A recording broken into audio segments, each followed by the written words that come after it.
Hi everybody. Right here is translations for folks who do not understand English very well and feel more comfortable in Spanish. We have translators here. My name is Nancy Montoya. I'm the border immigration reporter at Arizona Public Media. We have a really exciting group here today, and I can't tell you how thrilled I am that this place is filled up. I'm going to sit down now, so it's not important to see me, just to hear me.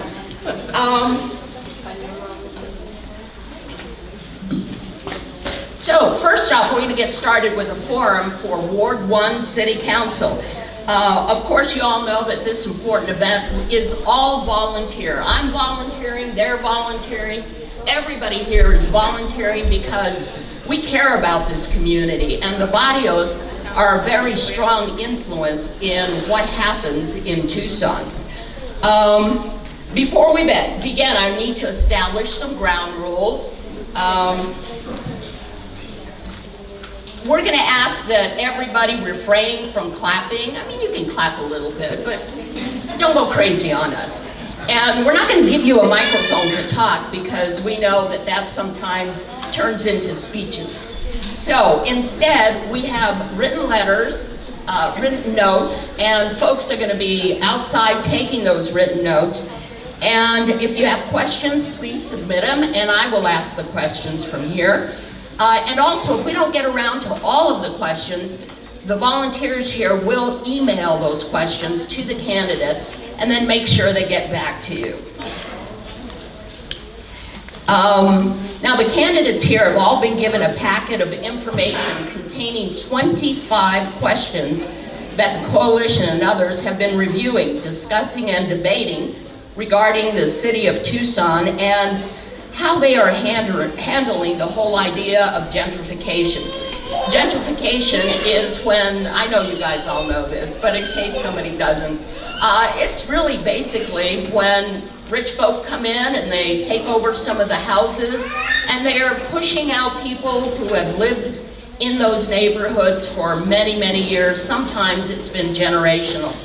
And it's not just happening here in Tucson, it's happening all over the country. And I believe that the different barrios really want to make sure that the city is aware of this and that there are some protections put in place to safeguard the rights of these people. Each candidate will be given 4 minutes for opening remarks. We ask that in their opening remarks that the candidates not only introduce themselves, but they address a couple of the questions there that you folks think are important. And also those 25 questions are available back there in the tables back there in case someone wants to pick up a copy. Now, coalition volunteers are identified with BNC name tags. They'll be collecting any of your questions after you fill out the forms. And please write legibly because I have enough trouble reading without reading scratch print. And I think we're just about ready to begin. This is about our candidates and it's about your questions. I'll introduce each one of the candidates here and then you guys, it's all on you. We have Lane Santa Cruz. Lane.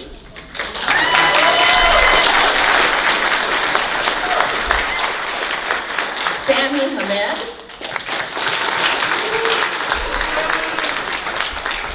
I remember him when he was 12. Miguel Ortega. And Bob Elias. Okay, get that clapping out of your system. It's all gone? Okay, good. One more. Okay, Lane, take it away. There should be a microphone there, and you just pass your microphone. Testing. All right. Buenas tardes. Ward 1 Tucson, mucho gusto. Es un honor estar aquí enfrente de ustedes en este día. Good afternoon, Ward 1 Tucson. It is an honor to be standing before you today. My name is Lane Santa Cruz and I'm running for the City of Tucson's Ward 1 Council seat. I am a descendant of Eldeve and Opata and Tarahumara people here from Sonora and the Chihuahuas. And my dad, Francisco Santa Cruz, migrated to Tucson in the early 80s from Opodepe, Sonora, and my mom, Elia Santa Cruz, migrated here from Agua Prieta, Sonora, to be with my 2-year-old, at the time, my 2-year-old brother, may he rest in peace and in power now, when in the early 80s. And this place that we're here right now is super special for our family because this is where my parents met. They came together here taking ESL classes and GED classes because they knew that once they were in Tucson, they wanted to make sure that they had a solid foundation for their children as they started to have family. So I am proud to say that I was born when my parents lived here in Sobaco. We lived in the Greenview apartments, and then from there, we moved around the west side and the south side, following whatever low-income housing opportunities were available to my family. So we lived in Menlo Park, and we lived in Pueblo Gardens, and eventually, through a county program that settled families outside of the city, on the outskirts of the county, we ended up in Littletown. And the reason I bring that up is because once we were outside of the city, it was really difficult for us to be connected to the city centers that brought us together, like the El Rio Neighborhood Center. I remember coming here as a kid to do Dia del Niño, fiestas and piñatas, coming to the library or coming to childcare or other kinds of activities that happened in this space. So I graduated from Desert View High School back in 2002. I was very fortunate enough to have people and mentors in my life who pushed me to go to college, and made that a real possibility. And the way I did that was through getting a tennis scholarship. I left to Birmingham, Alabama for 2 years. It was quite an experience, a little bit of a culture shock, and I ended up back in Tucson at the U of A because I felt that my work was here, my community was here, and this is where I wanted to learn, this is where I wanted to grow, and this is where I wanted to serve. I got really activated as a student. I had the opportunity actually to go to workshops at high schools and talk about the importance of spaces like the El Rio Neighborhood Center and the way that the community came together in the late 60s and 70s to fight for this space to be a reality for our communities. So I understand the importance of these cultural markers of these centers in our community because they make people like us, who feel invested in our community and want to give back. I know that we're here to talk about gentrification today, and I know before what you said we didn't have a working definition, but what we are seeing, right, is seeing the displacement or feeling like people are investing, that there's capitalist interest now entering our communities, our neighborhoods, and you have an investment, you're having private and public investment. And so the conversation that we need to be having today is how we make sure that public and private investment is coming from the public need, that it's matched up to that, so that the people that most need the investment like sidewalks and street lights and the roads repair or access to a park or access to a community center, that it's accessible, that it's there, and we shouldn't want to keep things subpar for our communities. We should continue to grow, and we need to figure out how we're going to do that without displacing our community. Thank you very much. Thank you, Lane. Just as a reminder, no clapping, guys. Come on, behave yourselves. John right here is the timekeeper, and you folks know that he's there, and if you go over time, he's going to blow a whistle, and it's going to be really loud.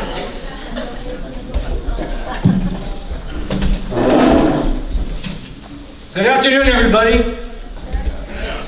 My name is Sammy Hamid. I'm a Democrat candidate running for Ward 1 City Council. I'm a resident of the Menlo Park neighborhood. Let me give you a little bit of background about myself. I'm the son of a first-generation immigrant. My father came to the United States from Libya to go to college at the University of Arizona. He instead finished up at the University of Northern Colorado in Greeley, where I was born. After my dad finished up his schooling at the University of Northern Colorado, we moved back here to Tucson, where my mother's from. My mother comes from the Marana area. She is an Irigoyen family, which I have a lot of them here in Barrio Hollywood, here in Ward 1. A lot of them live down the road from here. I went to school here in Ward 1 in Barrio Hollywood. I went to the Arizona School for the Deaf and Blind. Being born partially blind, premature to be exact, from birth onward, just to live was a fight to survive. And it's been that way my whole life. And going to ASDB right down the road here, which is part of Barrio Hollywood, helped make me the person who I am. Having went to school here since 1985, all the way till I graduated in 98.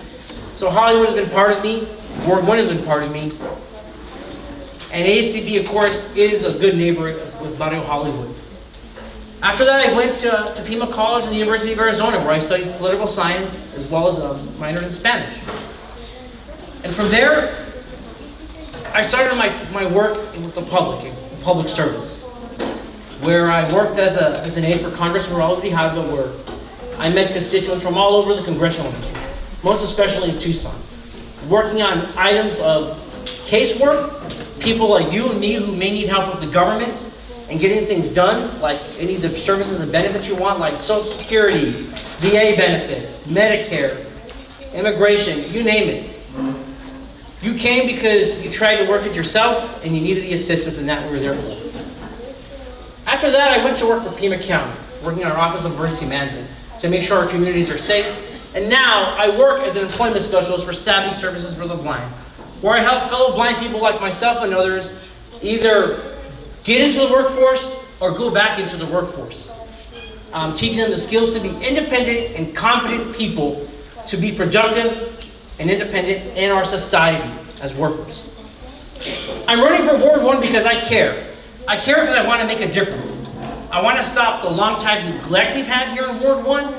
I want to make it the best area in the city possible. I want us to have paved roads, the best sidewalks, beautiful clean parks, open and accessible pools, and opportunities for everyone from our youth to our elders. And I want to hear your questions and comments as the time goes on. I'm willing to answer them. I want to learn more from you as time goes on. And I welcome it, and I'll also talk to you after I am done speaking here today. I'll stick around. So I thank you very much, everybody, and thank you to everyone for allowing us to be here, and look forward to your comments. Thanks, everybody.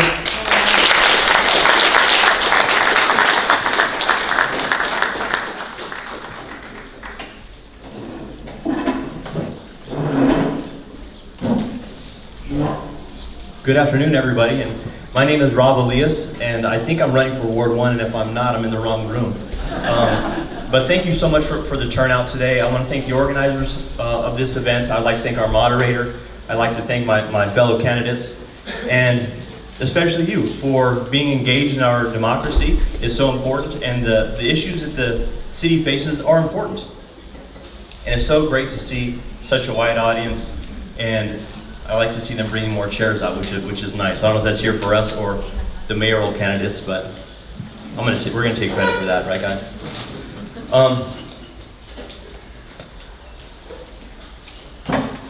I may be new to politics, but I'm not new to Tucson.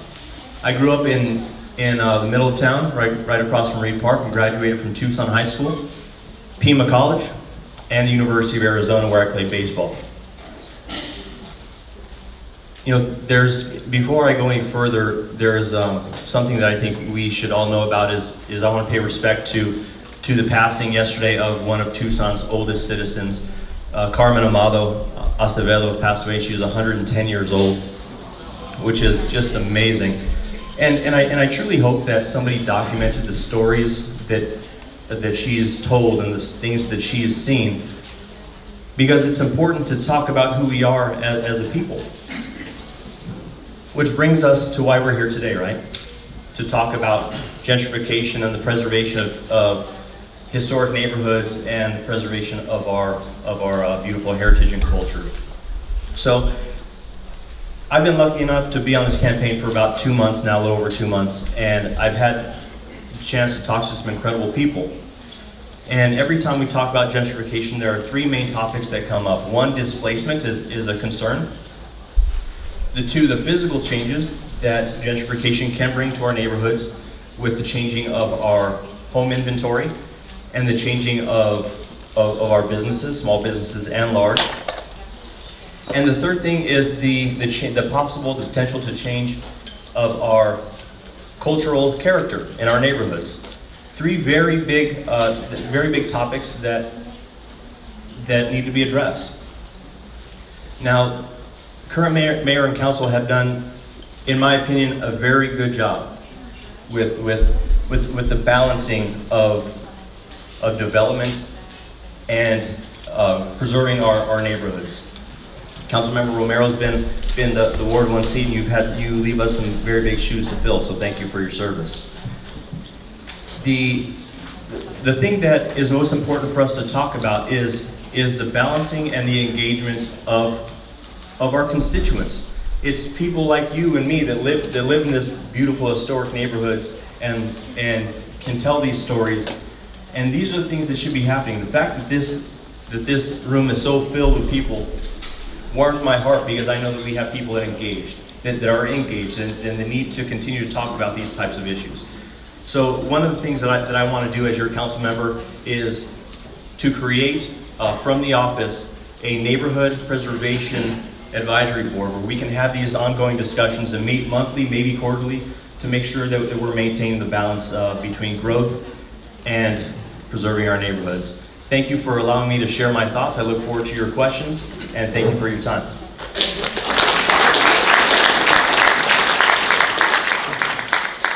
I'm going to remain sitting because I need to read some things I feel are very important, if you don't mind. Too many families in Tucson are struggling to pay their rent or mortgage in order to keep their homes. They're trying to figure out how and where they're going to get money to pay next month's bills. Gentrification in Tucson is at a crisis level, and a sense of urgency is needed to address it now. It is not acceptable for families that have lived in our beautiful barrios for generations to feel left out of the city's vision of prosperity. While our downtown continues to benefit from city leaders' creativity and motivation, too many Tucsonans are still waiting to see when the economic development will trickle out to them. Instead, we're feeling like we're being pushed out of our homes that we've built and pushed out of our own communities. But here's the good news. What best defines our Ward 1 barrios, what best defines us as Tucsonans, are our local movements and the leaders behind them. In the 60s, when this very land we're meeting on was exclusively enjoyed by the well-connected, it was the Barrio families who organized and opened up El Rio to all the people.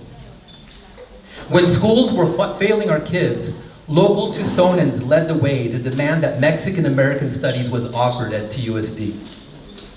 So now we fight to protect our barrios and keep generations of families in their homes. And I'm honored to continue fighting shoulder to shoulder with community leaders who have been pushing back on creeping gentrification for years and decades. Prior to this gathering, organizers of this event shared with us some ideas on how to fight gentrification. They asked if we agreed with these ideas, and my answer is yes. I do believe that the city of Tucson should provide funds for legal protection for tenants and homes under threat of eviction or foreclosure. I do support the establishment of Tucson Housing Preservation Commission appointed by neighborhood association members and who are most vulnerable to displacement. I do support using TIF or Rio Nuevo funding for affordable housing. Yes, anti-displacement strategies should be included in the city's plans and future projects. We should work on a way to have landlords provide monetary relocation assistance when their rent is increased by 10%. In fact, I think all the ideas derived from the City of Austin study are more than worthy considerations. I believe that all good ideas should be considered so long as we have greater transparency, greater accountability, and greater coordination with neighborhood residents. And when it comes to fighting gentrification, I'm very proud of my track record. My actions over many years have shown that I stand with our barrios and our residents. For example, I'm the only candidate who joined the fight to save El Rio when the city attempted to give it away to private developers. I still remember the almost 30 neighborhood leaders packed over at Mariscos, Chihuahua. I was present for that battle against gentrification. When TUSD tried to close several of our West Side schools, I actively and publicly spoke out against it. As a founder of Move Your Meetings Project, I was the only candidate fighting to protect our locally owned businesses that were being displaced by the modern streetcar construction. And when outsiders attempted to take over Barrio Hollywood Neighborhood Association leadership, remember that? I was the only candidate who fought to return self-determination to this historic West Side neighborhood. We can fight back against gentrification, but we need the political will to do it. And my track record of standing with local grassroots community leaders on this issue shows that I will always continue to defend our barrios. Thank you.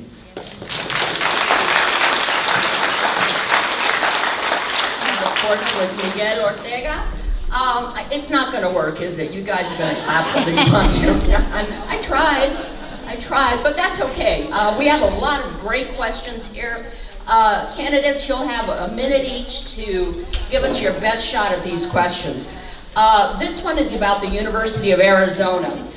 In downtown Tucson, a number of small businesses have been replaced with student housing complexes.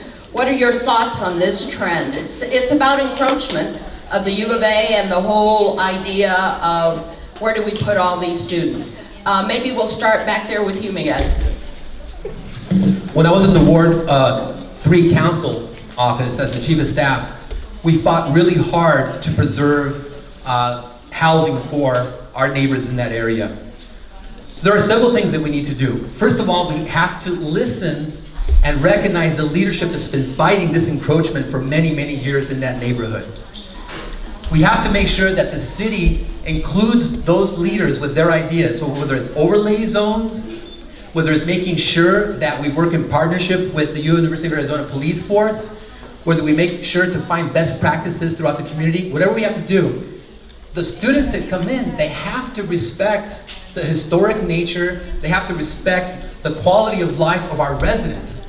And I'm extremely proud of taking a leadership role as a Chief of Staff in advising my council member during that time. We fought really, really hard, and I think we came up with a lot of great plans, and we need to continue to do that.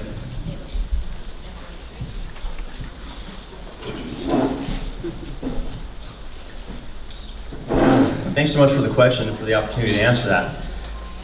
I don't think there's anybody that would dispute that the University of Arizona is a growing institution. That's something that we should all be very proud of. Where I see the disconnect happening between the University of Arizona and our neighborhoods is that the level of communication has not been where we need it to be. And in order to get the community engaged and get these neighborhoods engaged with these projects rather than the developers coming in and just taking things over, is engage the community, engage those leaders in our historic neighborhoods, and have conversations about what their vision is for the area, what they're trying to accomplish, and somehow come up with a compromise of how we can achieve both. The balance is attainable, we just need to open up those lines of communication. Sammy? We won't start until you get up front, okay? Okay. So these buildings that have came up for student housing, displaced people, their businesses, their homes, but not just that. It also displaced even students within the university. You know, that housing went up is very expensive housing for students. So the people that can benefit are not our students here from Tucson who go to U of A, but students that come from out of state. So it puts a big strain on them, and it shows the big difference of the social and economic aspect of it as well, actually. And that when such decisions are made, the neighborhoods have to have a say. West University needed to have a say, and they were ignored. And I know they tried to stop it without success. They need to be heard. And I know that development around U of A is creeping further west and west and west. And even though part of Ward 1 includes the West University neighborhood, I hope that area is preserved as well, because we got some beautiful areas there, including the beautiful green park with the splash pad on the west end of the Wuna area as well. So I feel that that's what we need to do, is to be the best council members, for me to listen and learn and hear from those neighborhoods who'd be affected by such encroachment. Very good, Tom, very good. Worth the training.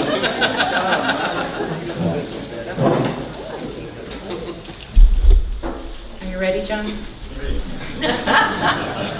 So I'm a 3-time graduate from the University of Arizona. And what I've seen from the first time I was there getting my bachelor's is that the university is a land grant institution, and it operates more like a business. always trying to bring more students from the outside that can pay full tuition than necessarily focusing on our young people and building up that capacity for our youth here in Tucson. I do feel like we have an oversaturation of luxury student housing, and that places like 4th Avenue for myself, where I grew up, where I came of age, being a little quirky, a little Chicana hippie for my mom, those places are changing. They don't look the same like they did when I was growing up, or even when I was going to college. So one, I think it's important that we're having this discussion in like protecting our neighborhoods and preserving them from the university. But the other thing that's happening is that we need to make sure that the university is there to serve our students. A lot of our students that are from here cannot afford the luxury housing, and we need to make sure we have affordable housing for our own youth.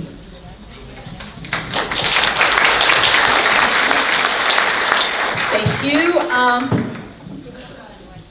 Siendo viejita, I can't read without my glasses here. I know the feeling. I know. Do you believe capping rent prices would be a fair and sensible solution to protect Tucson residents? If not, what do you propose? Let's start with you, Ling. And that's capping rent prices. Yeah. So we're talking about rent control, Right. What I've been reading, that there's two sides, that with rent control we can help limit the amount or the percentage that people can raise the rents for people, but then there's the other side to that, where then we still don't have enough capacity for affordable housing. So I think it's important. We have a shortage here in Tucson of affordable housing, and not only do we need some measures to protect residents who are being pushed out, we need to increase our affordable units for renters and also for people trying to purchase them. Sammy?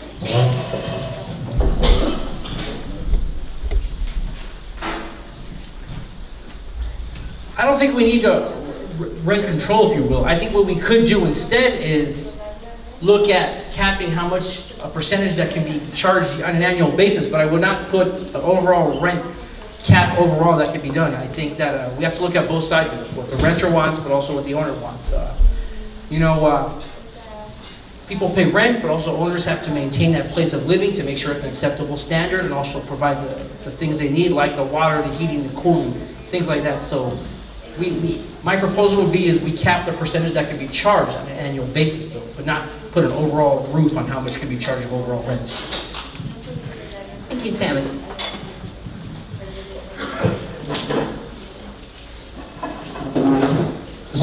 So currently, the state law prohibits us from doing such a thing. So that's number one that I think everybody needs to be aware of, is that the city of Tucson, it's funny how the state government hates the control that federal government has over their states, but yet the state has a hold on what their local municipalities can do, and we need to be better advocates for that. So I agree with Sammy. We should be able to limit the amount of how high your rent can go up. I don't think providing a cap is the right answer for that. But again, we need to continue to have conversations with these people, with these landlords, and furthermore, I think that we should develop some sort of renter bill of rights. So if you are a renter, you should be given your rules, your guidelines to show what your rights are as a renter. Too often our city leaders stop advocating for our families and they blame it on Phoenix.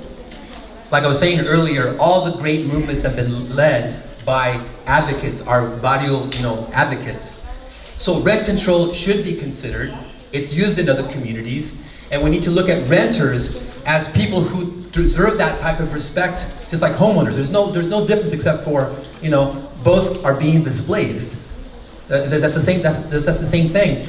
So what we need to do is find ways for city leaders to partner with other elected officials and go to Phoenix and fight the good fight to change those laws so that we're able to use ways to mitigate displacement. We are in a crisis, so we shouldn't just put an issue, a tactic, an approach, a strategy aside just because Phoenix says, no, you can't do that. We need to fight the good fight in Phoenix and in Tucson. So yes, rental control should be an option. Thank you. A lot of you have watched the HGTV network, and there's a segment on there called Flipping.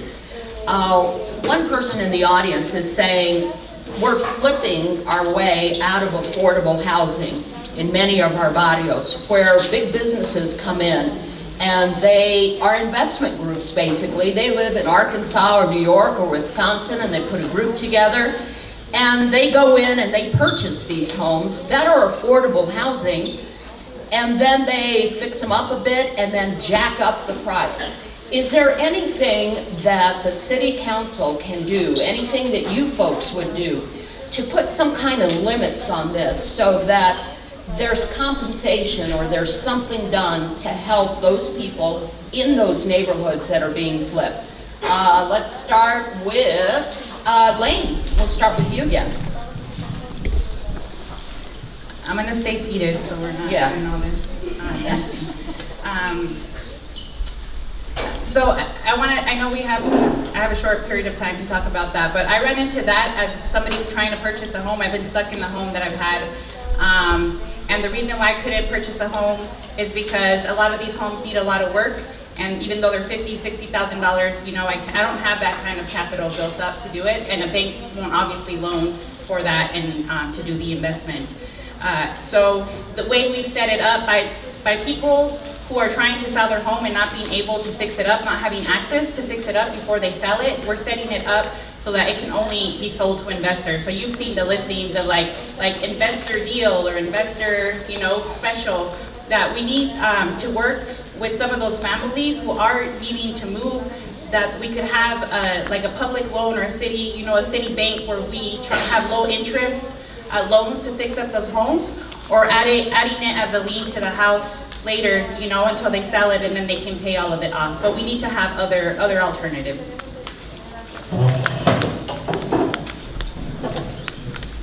On Tuesday afternoon, I was walking door to door in Dunbar Spring neighborhood. I met an older woman who has lived in her house for 30 years. She gets $800 a month in retirement Social Security benefits. And she owns her home, thank God. But she said, Sammy, I can't afford to maintain and upkeep my home. Involuntary displacement does not have to do with just property taxes, but also has to do with having the money to upkeep such older homes like hers. We have programs in the city like the Home Access Program, the Healthy Homes Program. We have that money. We need to put more money into those pots to help people keep and stay in their homes, those older homes. But we need to keep getting the word out there as a city about that. And that would be one of my commitments as a city council member for Ward 1 to ensure that for our residents. Thank you, Sammy.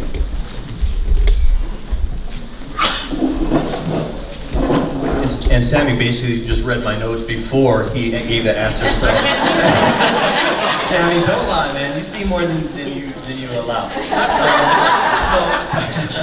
So Sammy's exactly right. The city already has resources at their disposal where you can have the Healthy Homes Rehab project that can give people up to $40,000 to rehab their home. The Home Access Program can give people up to $5,000 to improve their home, whether it be new air conditioning, new plumbing, or anything that they would need, or to fix up for people that have accessibility issues. If you need a handrail in your shower or in your restroom, those monies can be used for that. We just need to do a better job of letting our neighbors know and our constituents know that they have this to their benefit, and we need to make those forms and those applications easier to find.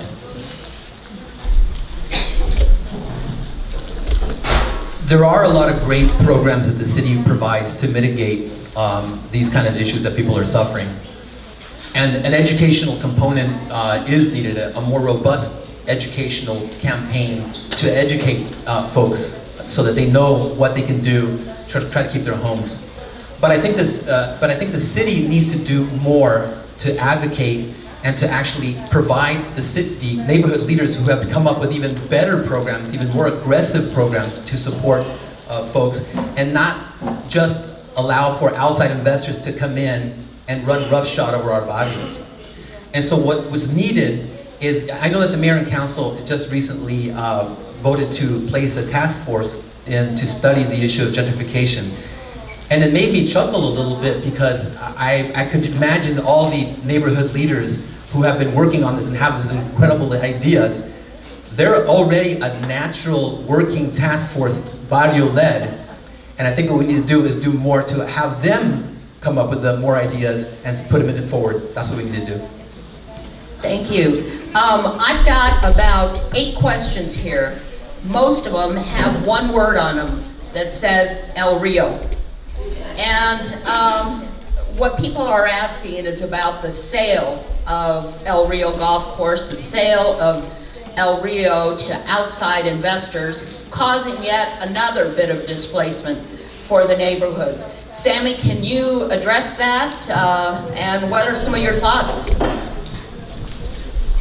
First and foremost, let me say this. This golf course here, El Rio Golf Course, is one hell of a beautiful area, piece of green space. We need that. We've got to keep it and save it, and if I would have been council member, I would have opposed it, the sale of it, but I would have proposed probably somewhere else for that option, if that's the case, but that would have been off the table. Second of all, there's a lot of history here at this neighborhood center with this golf course.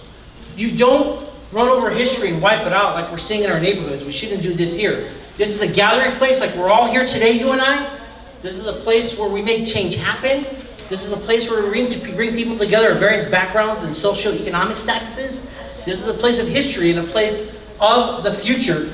And that hands off on El Rio, I stood with you as back in 2013 over here when the tours were done and at Marisol, Chihuahua, and I'll stand with you again as your council member.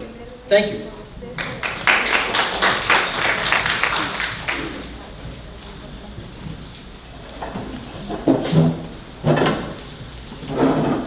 You know, my thoughts about El Rio change from time to time because it depends if I'm playing that golf course or not. And if I'm playing and I'm playing bad, then I say bring the bulldozers in. But if I'm playing great, I want to keep it. But I don't have the luxury of knowing all the history. You know, I've been here 40 years, but I don't know all the history there is with El Rio. I know I've played it a lot. I know my dad has told me about the history of the West Side and El Rio. I believe in our council member Romero and the decision she made at the time, and I trust her judgment. Would I be in favor of looking at all sides and looking to see what would most benefit the West Side? What would bring more jobs to Tucson and maintain that balance between preserving our beautiful and historic cultural neighborhoods and growth as well? Oh, I'm passionate about this one. I was here fighting shoulder to shoulder against land grabbers. I didn't mince my words. I was there with a 30, and I remember I'm being the only candidate there for those meetings. I wrote op-eds, I organized with leaders to stop this. Now we have to remember, the city tried to sell precious land and valuing it as if we didn't have precious trees there. Those trees were worth almost $7 million. And it was the most untransparent process, the biggest land grab attempt in the history of Tucson that I've researched. And we put a stop to it. But unfortunately, this is the poster child of a land grab, and these are the things that we only know about. And so that's why we have to have more transparency, more accountability, and more neighborhood leaders at the table to fight back. So remember, we need to work to have elected officials who fight the good fight, who stick their neck out. I've lost jobs over this. I lost clients over this. And I would do it again.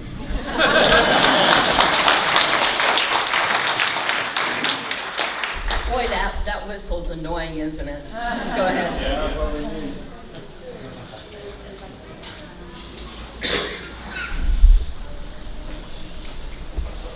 So with the Rio, I think that moving forward, it's important that we set a vision for our community and where we want it to be, and a vision that honors the history and also the needs of the community. So first of all, that's anything moving forward with city property and land.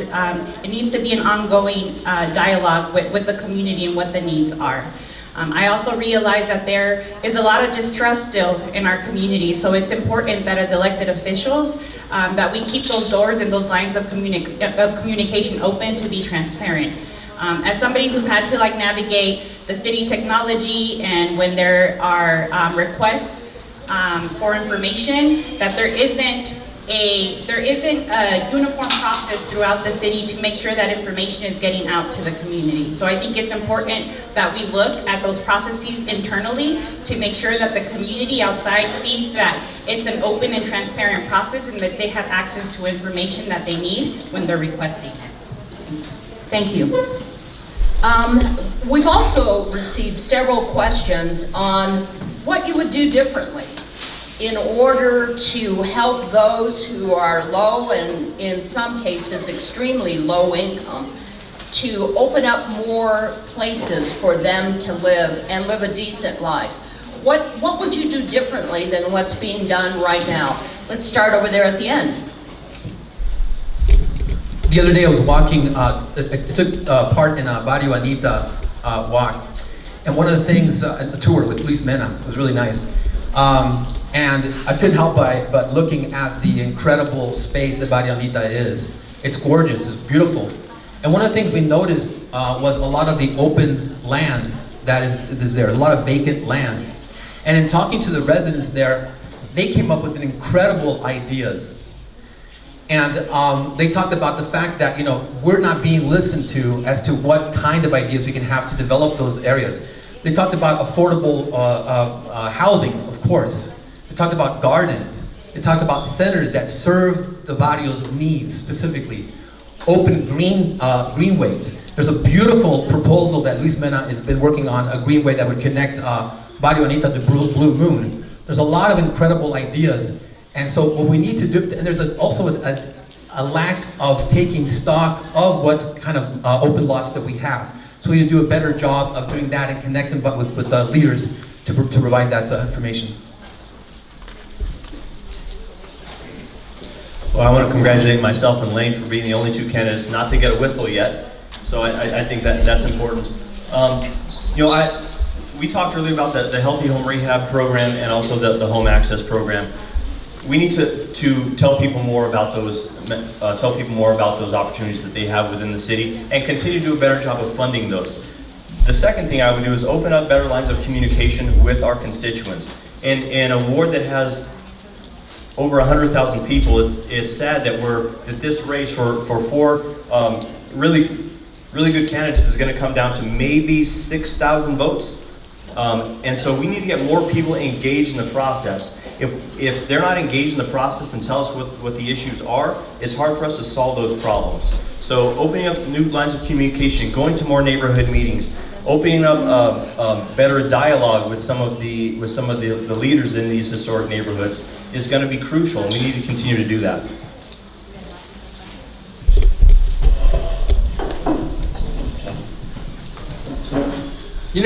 The city council has one key tool at their disposal, a key authority, the zoning process. They control the zoning of commercial and residential properties and buildings and structures that are done.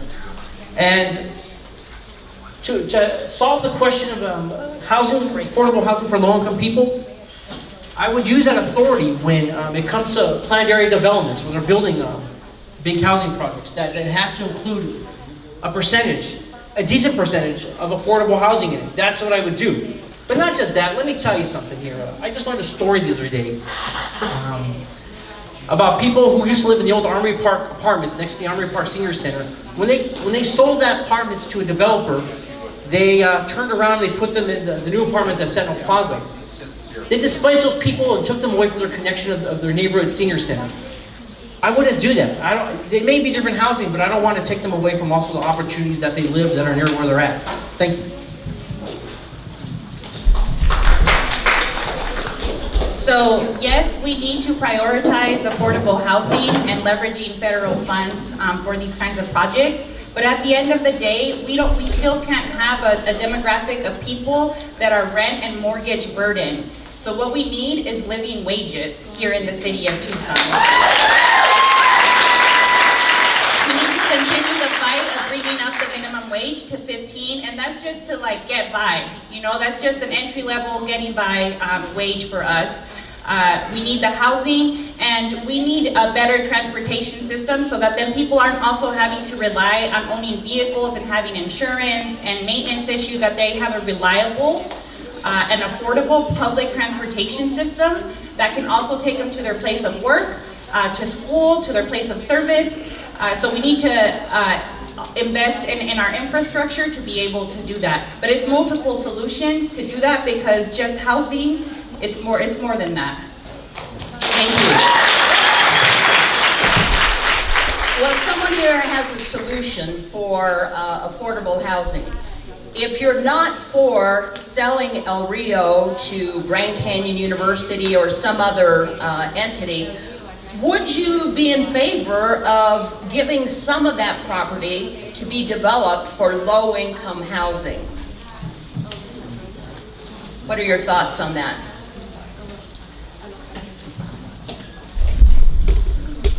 Well, first we have to have a transparent conversation. And the El Rio Coalition too has proposed several ideas on what to do.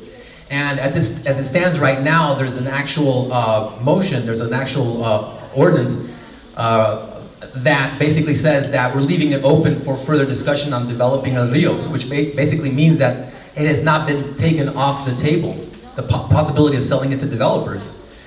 So absolutely, we proposed several ideas. One of the ideas was to find ways to provide economic development for locally owned business along the Speedway corridor.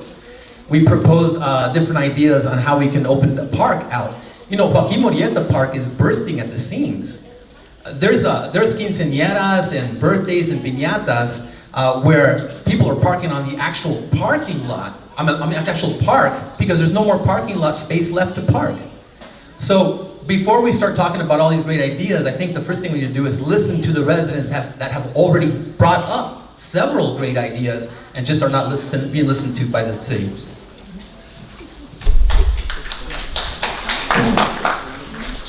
I would be open to all opportunities and all ideas when it comes to El Rio. Now, I've had many conversations with city officials in my campaign and learned a lot about what we're doing with City Golf. And I know that there's a project coming up with El Rio with water abatement, and that's a touchy subject. With my discussions, I've never heard anybody say that they're considering selling El Rio anytime soon. So I think number one, that's a big victory that we need to celebrate. Number two, if we open it up to affordable housing, let's talk about that and let's see what those opportunities bring. But the problem that I've seen recently is those conversations aren't happening. And we need to do a better job of engaging the audience. We need to talk about what these ideas are, how people feel about them, and let's listen to each other rather than just coming up with our own. I'm not running to represent myself. I'm running to represent you. And those are the ideas that I'm interested in hearing about. You know, if we sell a piece of El Rio for affordable housing, whatever that piece may be, whether it's part here in the neighborhood center, or the golf course, or even Joaquin Murrieta Park behind over here, well, guess what? You may get rid of that piece, but what are you going to do to replace it, though? So you're swapping one thing out for another. How about instead we look at to create that affordable housing, we look at available land stock that the city owns, and we put the affordable housing on to keep these current options like we have here and now. That's what I would do and propose as a council member.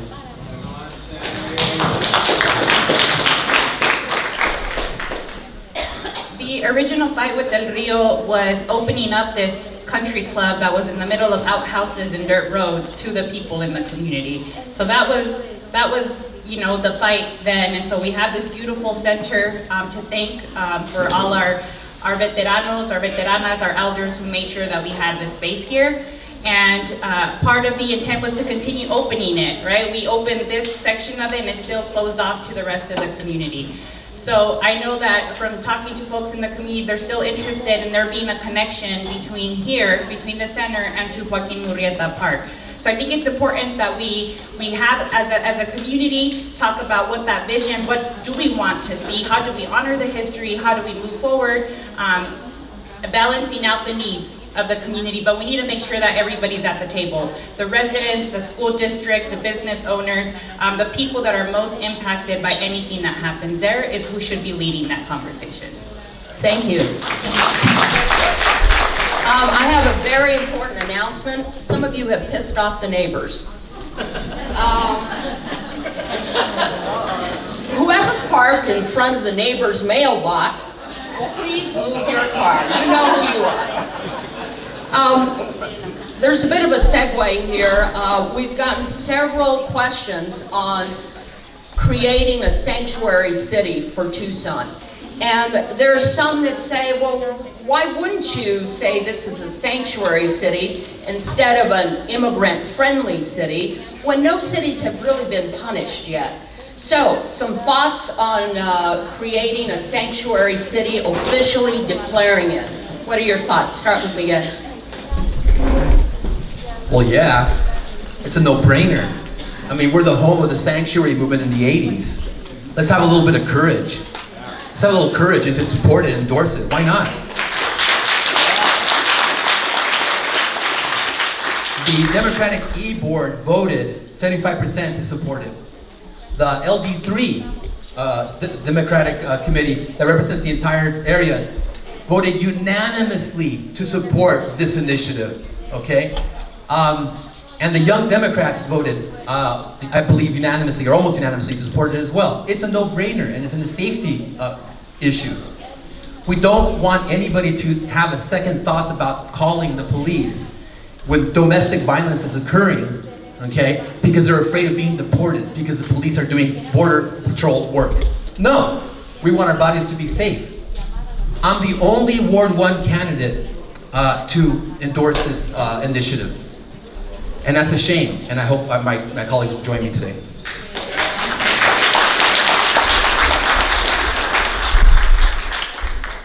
I appreciate Miguel's passion for the issue. I just think he's incorrect. And not because, number one, I'm a humanitarian first, and I want to be able to help as many people as we can. And I think Tucson is doing an amazing job helping the asylum seekers that we are doing now. If you go down to Speedway and Country Club, you're going to see the great work that is being done down there. And I think we need to continue those efforts. What I don't foresee us doing is paying a target on our back and risk losing social services money that help a lot of people in order to call ourselves a sanctuary city. Yes, we are immigrant welcoming. It doesn't change with the sanctuary city designation. And so while I appreciate his passion, I'm not in support of that at this moment. But I want to I leave myself a disclaimer knowing my opinion can evolve once I learn more about it. But at this point, we have to balance what we're doing for asylum seekers and what we're doing for our citizens and how we can balance our finite resources.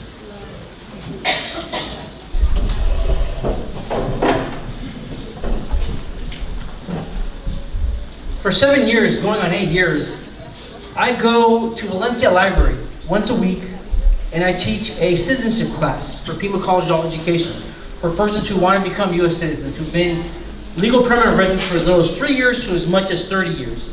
People as young as their mid-20s to as much as their early 70s. And about 7 weeks ago, I had a woman come in who I thought wanted to take the test, or learn about the test, I should say, start their citizenship process. She didn't. She said, Sammy, my husband has tried to beat me and my 2 kids.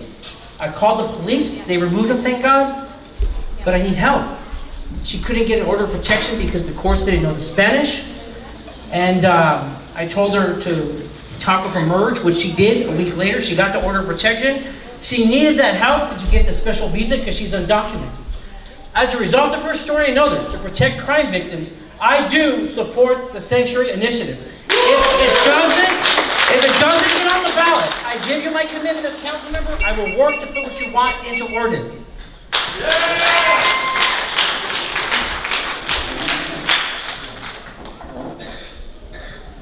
So as an organizer, I understand that we need multiple strategies to create the conditions that are gonna be just and fair for all of us. So as an organizer, I signed the petition because I know the importance of having these multiple strategies to do that. I support that it going in front of voters and that we all getting an opportunity to weigh in on that. It's also important that we keep in mind that having police accountability here for the city of Tucson for TPD is one piece of it. We still have the sheriffs and DPS and ICE and Border Patrol who move around our city with impunity. We need to continue to push the state to repeal SB 1070. And in office, it's more than to create sanctuary where people feel safe and protected. We need to make sure that we're addressing wage theft. We need to make sure that we're addressing their transportation needs. We need to make sure that they have access to childcare and education and all the things that we need to live a good life here. Thank you. Thank you. I'm going to take a little bit of moderator discretion. I hope that's okay. You were originally going to be given 1 minute to do a wrap-up, but I think you need 2 minutes to really get your points across. So we'll give them each 2 minutes, starting with Miguel. Come on down and give us your best shot. What we need is stronger voices at the mayor and council. What we need is people with courage. Now, we know locally there's a low tolerance on weak and mild voices. I propose to you that we in Tucson are no different than the people throughout the nation are demanding more for their elected officials. We want more. And I'm very proud of the fact that I was the first, and I believe only, candidate to receive a labor endorsement. AFSCME has endorsed me, and I'm very, very proud of that. Like I said before, I'm the only person that has endorsed the Sanctuary Initiative, and I want to thank Sammy for joining me and taking the right stance for that. Thank you. But I remain the only candidate that endorses the Outlaw Dirty Money Initiative as well. You're with me too, Sammy, on that? I want to make sure that we do more to bring neighborhoods to the table of the City of Council. We are here to build stronger neighborhoods. We are here to have a bolder vision and a bolder voice. I have years of experience in the Ward 3 Council as the Chief of Staff. I work with locally owned businesses as the founder of Move Your Meetings to try to stop small businesses from being displaced. And I have worked with the labor community to put forth initiatives and to protect wages. We are working class families in our barrios. We have strong barrios. What we need is to make them stronger by having leaders at the city who are not afraid to take a position and to advocate for us. We have plenty of staff members with PhDs in their fields. What we need is more staff members with PhDs in courage. We need more staff members with PhDs in vision. We need more PhDs in accountability. Thank you.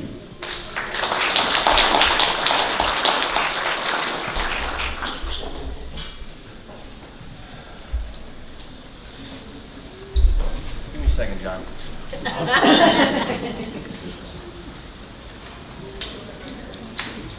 It takes courage to run for office. I don't know if you guys know that. Those of you that have run for office, thank you very much for doing so. But this is not easy to do. And I applaud my fellow candidates up here because it's hard. And we're all applying for the same job. We all want to see fantastic things for Tucson. We just have a different path of how to get there. I'd be more than willing to work with any mayor any mayoral candidate that's running for office, and I hope I'm given that opportunity. I would love to hear more from each of you rather than just give you my thoughts. I want to hear what your concerns are, what your ideas are, what your suggestions are. And that's what this race is about. It's not a popularity contest. It's a matter of who's going to do the right thing for Tucson, who's going to do the right thing for our citizens, who's going to do the right thing for Ward 1. And that's what I'm running to do. I don't have my own agenda. This is the first time I've run for office, and I'm so proud of myself for doing it. As my 10-year-old daughter always reminds me, that she's proud of me, and that's the biggest thing for me. I am a hardworking individual. I love this city as my other fellow candidates do. I want to see what's best for the city. I want to do what's best for the city, and I hope you'll give me the opportunity to make that happen. Thank you.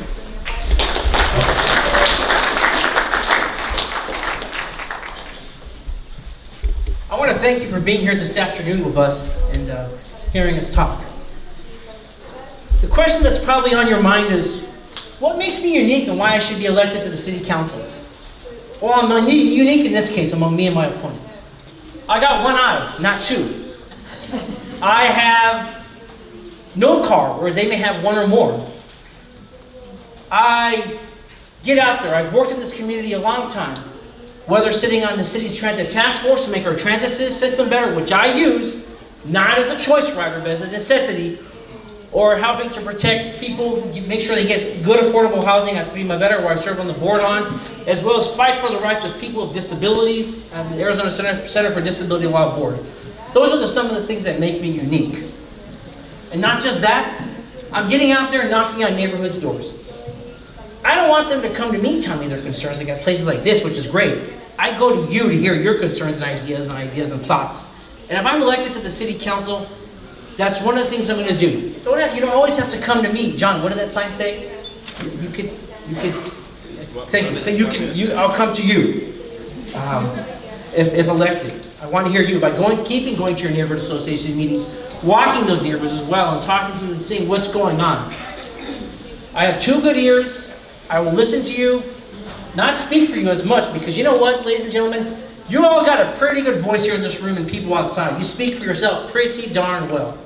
I guarantee you this, I will listen from you. I will learn from you. And I will work to represent you on the council and respond to you regardless when you need help or assistance and answer any requests you might have. So I ask for your vote in this election on the August 27th primary, and I thank you so much for today.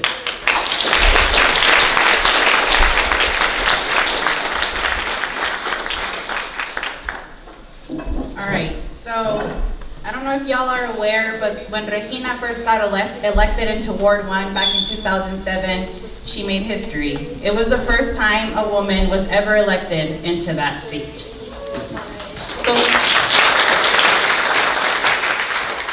So I am someone that never saw myself running for office. I am somebody who feels most comfortable doing the work behind the scenes, getting my hands dirty, working side by side with the people. I don't need the attention. I don't need to use my social media as a place to make declarations or statements. I just show up and do the work. So I am running for this seat because I am too tired. I am too tired of not having the representation for our mujeres, for our working families, for our children, that it's not just using our right side of our brain, but our left and our heart and everything that goes into it. So I am born and raised here. The south side and the west side is where I put all my sweat equity into it. Whatever happens past this election, the work continues, but I am here to co-govern with the people to help build up our young people so they see themselves represented not only in elected office, but in the city's department heads, in the recreation centers, in the transportation, and all the decision making that is happening here in the city, that they feel that they have a voice. I am running because I stand on the shoulders of giants, because my ancestors sacrificed so much and survived colonization and poverty, and the list goes on, but so that I could stand here in front of you right now. And just so you know, I don't take this lightly. I understand the honor it is to be able to run for office, and I am here to represent our community and to lead side by side. Thank you.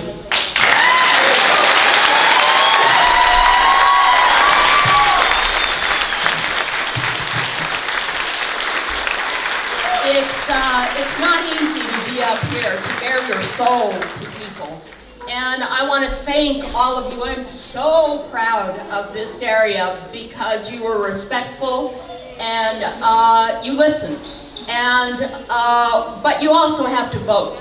So When that time comes, grab 5 friends, have them grab 5 friends, and vote.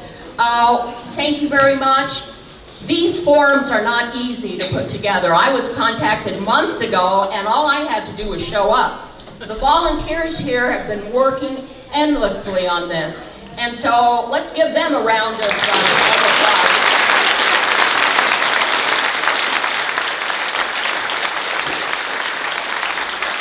Thank all of you for showing up. We will take a 15-minute break, and we'll be back again with the mayoral candidates. Thank you all.